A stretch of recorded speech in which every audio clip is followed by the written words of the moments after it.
to the track tomorrow with 12 of our customers, and we had a car in today which has got a lot of modifications that we'd recommend people think about if they're going to do some track work with their Lotus. So we thought we'd take the opportunity just to show you some of these little upgrades that we've done, and talk a little bit about the benefits, pros and cons of each of those parts. So we might start with these shocks in here. It's a very popular upgrade. It's probably second best thing you can do after tyres to get lap time out of a Lotus.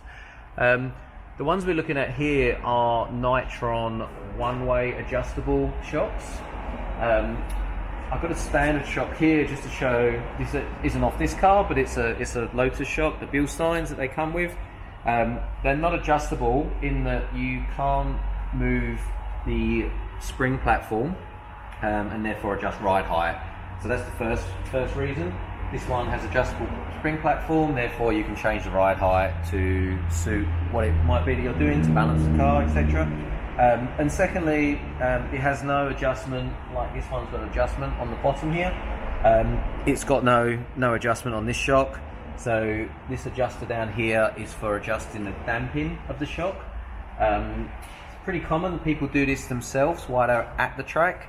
They'll drive to the track with the shocks on maybe the softest setting, so that it's nice and comfortable on the road. And then when they get there, they'll just wind the shocks up a bit, add some damping to it. It's not always that the stiffer setting's the best at the track. Often what you're using this adjuster for is to find balance in the car. If you're driving a car that has a lot of oversteer, for example, you may just soften the rears a little bit, the damping, and that allows the weight just to transfer to the rear a little bit quicker, and can stop the rear sliding. So you often do that at each end of the car, either the front or the rear, and you're looking for balance in the car. So it's a really handy tool.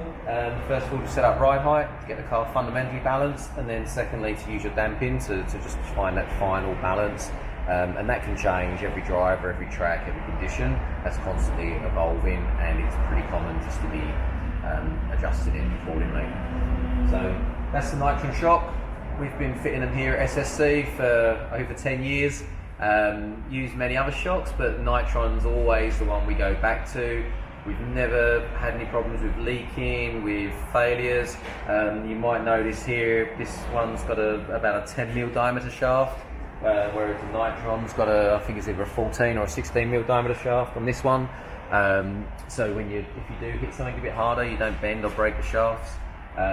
They generally never have them foul unless you hit something hard.